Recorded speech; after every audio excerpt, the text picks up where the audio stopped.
Le site du Festival des Arts Confinés a ressurgi des méandres de la toile. Une deuxième édition après celle du printemps 2020. Elle avait séduit 150 000 spectateurs en ligne, curieux de cet art du confinement en train d'émerger, où photographes, plasticiens, danseurs s'émancipent de leur isolement en créant des pièces originales.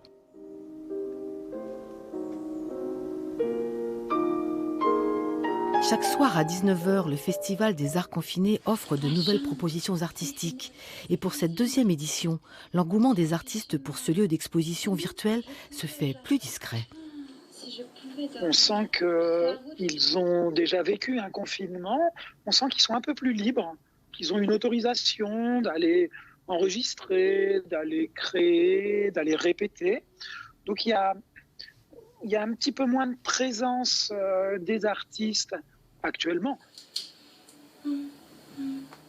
Si nous étions précurseurs au Festival des Arts Confinés à la première édition, maintenant, d'autres structures ont installé leur petit festival. Même les artistes, d'ailleurs, ont leur petit festival personnel.